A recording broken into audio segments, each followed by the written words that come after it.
The accounting happened first. Okafori's final report to the assembly was 17 pages long. It was not written in the language of grievance or accusation. It was written in the language of specifications and outcomes, the language Okafori spoke as naturally as breathing. It described, in precise and neutral terms, what the Velkarath coalition had done to Earth 10,000 years ago, cross-referenced against every verifiable record that humanity had kept, and then set those facts against what the campaign of the last 3 months had produced. The Draven had lost 41 ships. They had lost power generation capacity equivalent to what ran 2 of their 6 star systems for 6 months. They had lost 7 communication hubs. They had lost, through the 3 coordinates exchange that Yael Morrow had forwarded as a counterproposal, access to 3 key fuel processing facilities that would take an estimated 4 years to rebuild. They were not destroyed. Okafori had been asked, many times in the last 3 months, why not? Why not finish it? They had voted 376 to 11. Why not hold them to a standard equal to the one they had applied to humanity? Her answer was always the same. It was not mercy. It was math. A species that is destroyed makes no example.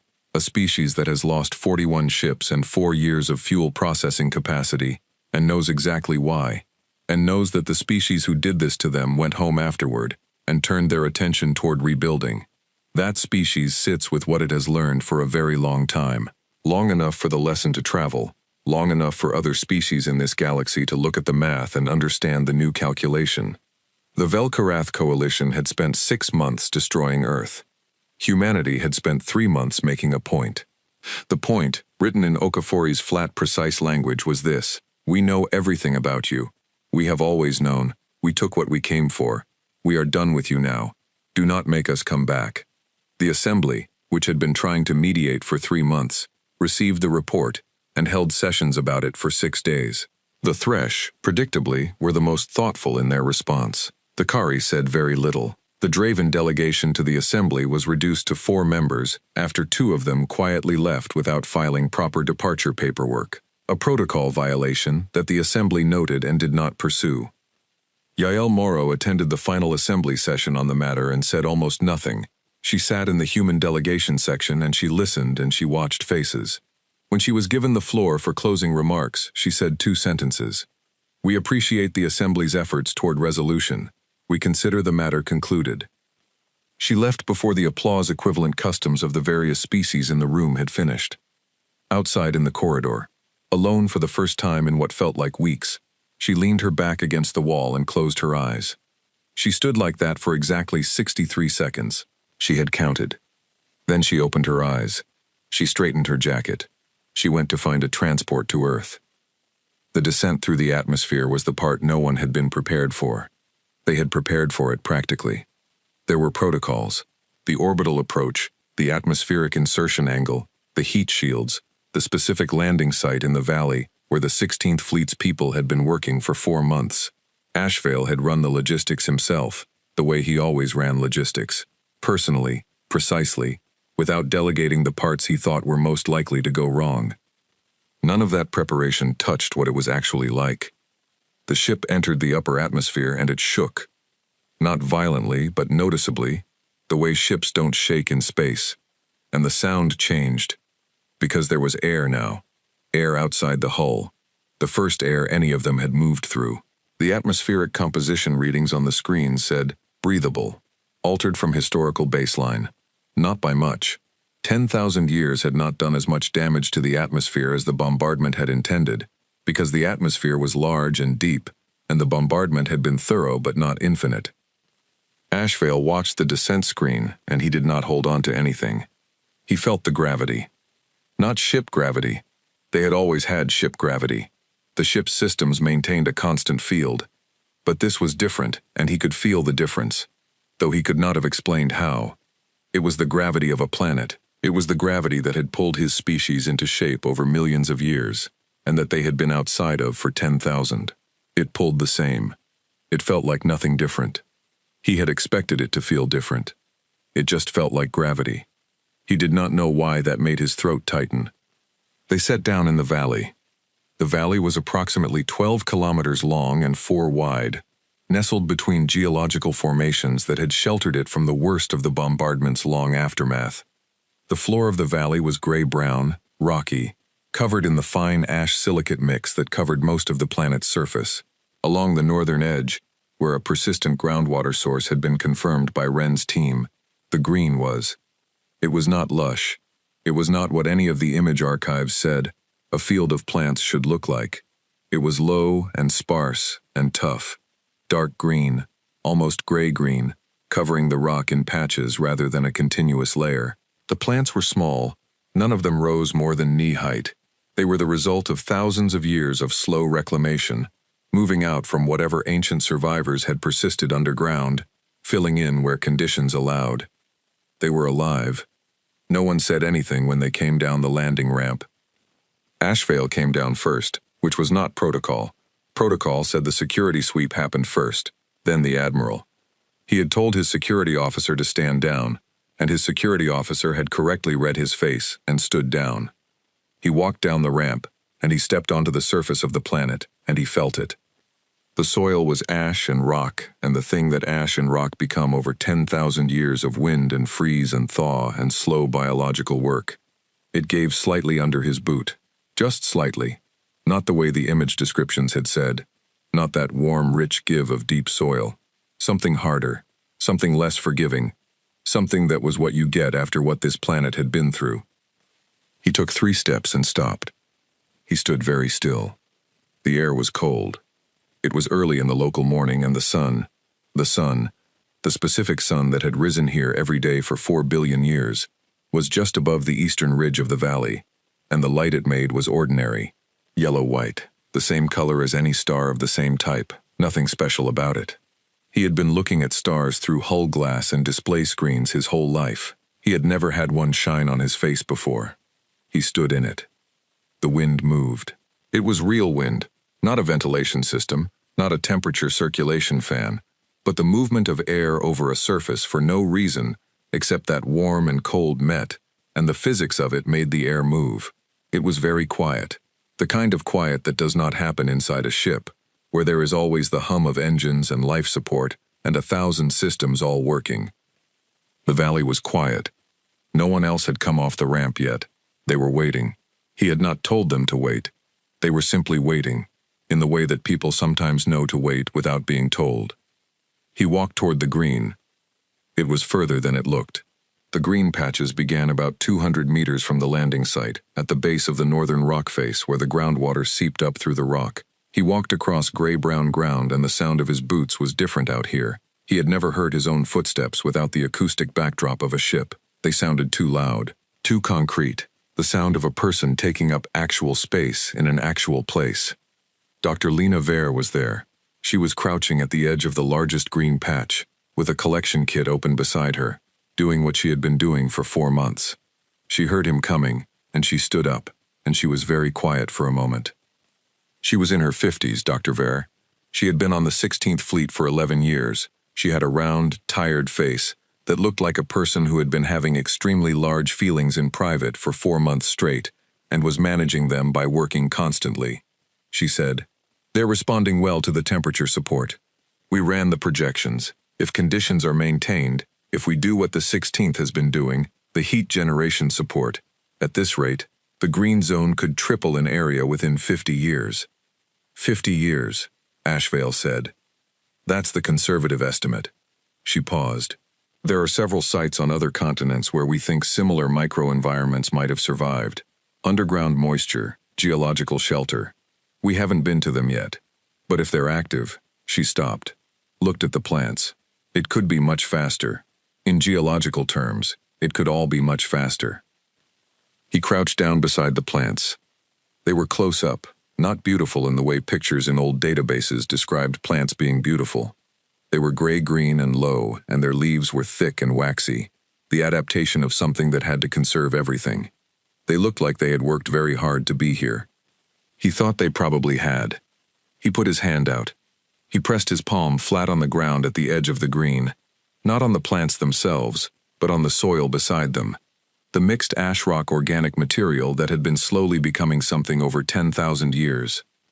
It was cold, not frozen, just cold, the way the surface of a planet is cold in early morning, before the sun gets high enough to warm it. The ground had a texture against his palm that was not like anything he could compare it to, because he had nothing to compare it to, slightly rough, slightly giving, complex. The sun was on his back, warm through his jacket. He stayed there. Someone had followed him, several people, by the sound of the footsteps behind him, moving quietly. He did not turn around.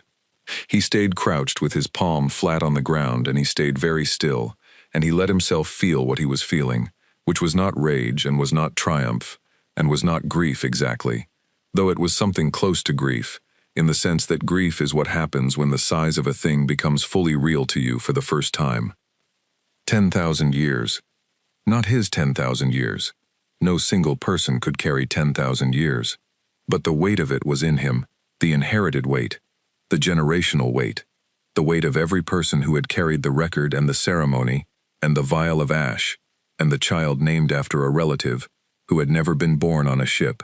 All of it was in him the way your family is in you, not as memories you can access but as something structural, something you are made of. His palm was flat on the ground of earth. He thought, I am the only person in history to have stood here and known what 10,000 years meant from the inside. He thought, there is no word for this. He thought about the vial of ash that Councilwoman Dreyer had placed on the table, and what it would mean to bring that ash here and let it go, let it fall back into the ground it had come from. He thought about Powell Suda. He thought about a woman named Amara Okafor with a container of soil samples she carried off a burning world. He stayed on the ground for a long time. When he stood, his palm was black. Ash, dark soil, whatever mixture of 10,000 years of accumulation this ground was made of. He looked at his hand. Someone behind him took out a recording device. He heard it, and he turned and shook his head slightly. The person lowered it. He did not wipe his hand off. He held it at his side, palm out, and he turned and looked at what was behind him. They had all come off the ships. Not just the crew of his own vessel, the people from the 16th Fleet's ships, the people from the other fleet elements that had entered orbit in the last 24 hours. Hundreds of people, standing on the valley floor, spread out across the gray-brown ground, not arranged in any order, not in formation, just people standing on a surface under a sky. Some of them were crouching like he had crouched, touching the ground with their hands. Some of them were standing very still with their faces up, looking at the sun. Some of them were crying. Some of them were not crying, but their faces were doing something that had no name. Some of them had walked to the edge of the green zone and were standing looking at the plants with the same expression people use when they are looking at something they have known about their entire lives but never seen before. That expression sits somewhere between recognition and shock. The face of a person seeing something they always knew was true, finally being true in front of them. No one was speaking. Ashvale stood and looked at them, at hundreds of human beings standing on the planet that was their origin, and their loss, and the thing they had been moving toward for longer than any of them could hold in their minds. And he had the thought that he would have again many times in the days and months and years that came after this. We made it. Not triumphant, not celebrating, just factual, true, the same tone he used for tactical reports and logistics assessments. We made it. The assembly formally acknowledged the situation 2 weeks later. They did not call it a return, they called it a reoccupation of historically significant territory, and passed a resolution of recognition that used 14 carefully worded paragraphs to say what could have been said in one sentence. Yael Morrow received the resolution and sent a one-line acknowledgement and did not read it again. The Thresh sent a separate communication, not through the assembly, directly to the human delegation. It was one paragraph. It said, "We hope what you found is what you needed it to be." It was not signed by Voshan. It was signed by an aide, whose name Yael did not recognize.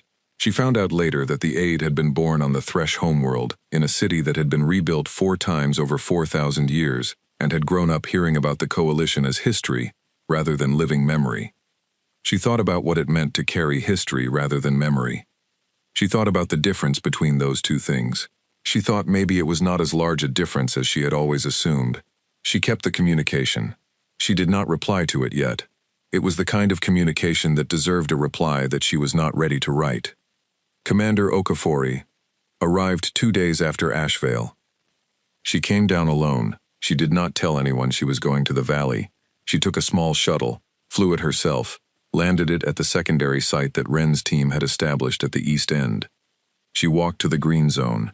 She stood at the edge of it for a long time.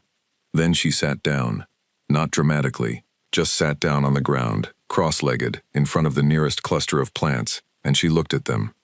She took off her jacket because the sun was warmer now, later in the day, and she pushed up the sleeve on her left arm. She held her wrist with the tattoo over the soil, not touching it, just held it close, the name facing down toward the ground. She stayed like that for a while. Then, she put her sleeve back down and her jacket back on, and she stood up, and she walked around the edge of the green zone, following it, learning its shape, the way it spread and thinned, and came back thicker in some places than others. She thought about soil samples, about a woman who would not leave without them. She thought, "You brought some of this back with you. Some of what you carried is here." She thought, "And now so are we." Ashvale returned to the landing site in the late afternoon. The sky was doing something he had never seen. The sun was going down, and the light was changing through colors that he had read about but never experienced. The descriptions said orange. The descriptions said gold. They were not wrong, but they were not sufficient either. They described the color but not the quality of it, the way it moved differently from the artificial lights he had grown up under, the way it seemed to come from an angle rather than from everywhere at once, the way the shadows it made were long and distinct. He sat on a rock at the edge of the landing site and he watched the sun go down. He thought about the report he needed to file, about the sequence of events that would need to happen now, the longer-term planning, the decisions about how the fleets organized around the planet, what the rebuilding looked like, what the relationship with the assembly looked like going forward, the 1,000 practical questions of what it meant to be a species returning to a home that had been destroyed and was slowly coming back. He thought about all of that. Then he let himself stop thinking about it and just watched the sun go down. The ash on his palm had dried. It was still there. He had not washed it off. He would wash it off eventually, but not yet. He looked at it. He thought about 10,000 years of people who had never done this, never sat on a rock on this planet and watched this sun go down. The people who had carried the record, the ceremony, the ash. The people who had built the ships and rebuilt the ships and rebuilt them again. The people who had run the survey for 400 years. The people who had named their children after relatives who had never stood on soil. The people who had died on the journey, of illness, of age, of the 1,000 ordinary ways that people die when they live entire lives inside ships, without seeing this. He thought about Powell Suda specifically, and he thought, "I am sorry you are not here. I am sitting on a rock watching the sun go down, and I am sorry you are not here to see it." The sun went below the ridge. The colors changed, deepening. The first stars appeared.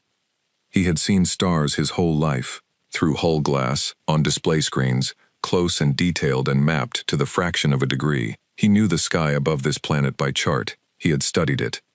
He had never seen stars from below before. They looked exactly the same. They looked completely different.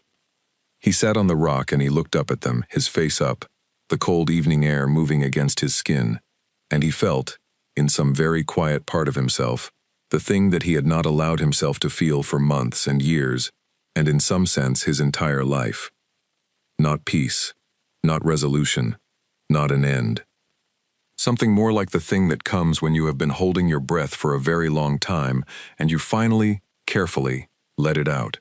He breathed. The air tasted of ash and cold and the mineral smell of rock and something else. Something organic, faint, barely there. That was the green zone, and the plants, and the 10,000 years of slow work that had made them possible. He breathed it in. Below the ridge, fully gone now, the sun was setting on a planet that had burned and been dark for a very long time. The stars came out. The ash stayed on his hand. The green things grew. None of this resolved the other. All of it was true at the same time. He stayed until it was dark, and then he stayed a little longer, and then he got up and walked back to the ship. There was a great deal of work left to do. He was not finished. But he had been here, and he had felt it. and he had let the sun shine on his face, and his palm was black with the ground of earth. And no matter what came next, the long rebuilding, the assembly negotiations, the question of what species that have been away for 10,000 years become when they return. No matter what came next, this was real, and it had happened, and it was now part of the record. They had come back. After 10,000 years. After everything. They had come back. And the planet, slowly, impossibly, stubbornly, was coming back too.